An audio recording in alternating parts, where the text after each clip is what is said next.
Have you ever been in an earthquake? I have. And if you've been in an earthquake, you've felt the jolts and the waves of the force of that earthquake. And always, always in an earthquake, there's an epicenter where all of that energy gets dispersed out from that central point. Well, today I want to talk about you being the epicenter. You are the epicenter of your life and your sphere of influence.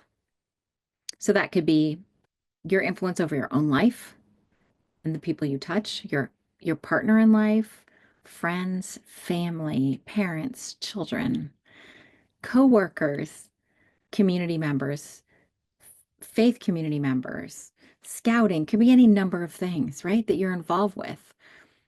You're the epicenter, and you actually have a lot more impact, just like an earthquake does, than you might think. And the way you can really be impacting your own life and the lives of people around you is by becoming a better decision maker. Do you know, literally, your decision making is the only way that you can impact any area of your life. It's the choices you make that matter.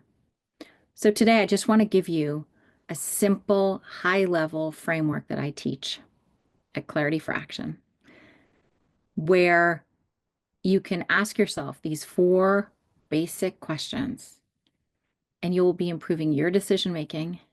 And not only that, as you practice them on yourself, you will be improving the decision making of the people around you. They can't help but be impacted by the waves of what you do in your life. It's impossible. So let me give them to you in a very visual, simple way that hopefully will help you. The first question is at the center. It's at the heart of the matter, which is, who am I? That's, what do you care about? What do you value? What strengths do you bring to the table? What vision do you have? What direction is your life going?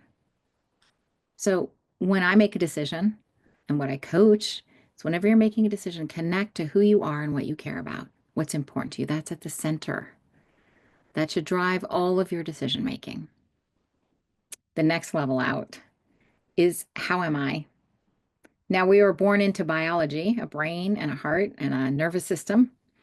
And these things can be working for us to improve our decision fitness, or they can get in our way. So it might be you're really hangry or hungry or angry or lonely or tired or stressed out. Those things can impair your decision fitness. So the first decision you're going to make is not the one that you think is on the table. It's actually, what can I do to take care of myself so that I will be decision fit? So how am I?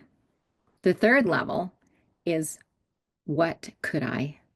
This is where we think in possibilities and brainstorming and thinking, what could I do? How can I make this work? Like, what are great choices or alternatives? What would be crazy thing to do? What if all my assumptions were wrong about this situation? How would I solve it then? Right? Our decisions can be challenges, but they can also be aspirations filled with so much hope and possibility. So get deep into inquiry and think through your decision. And finally, the fourth level out is, how will I? That's, how will I take action? Your decision has not been made until you take action. So commit to it. Who can support you or cheerlead? Who can provide expertise? What strengths do you already bring to the table? Play to your strengths and bring people alongside you who can support you with other strengths. Create a plan for yourself and take the first step. You don't have to make a leap. You can just take a step in creating a life that you want by taking the first action step towards your choice. So, who am I? How am I? What could I? How will I? That's how you make a great decision. Just start with the basics.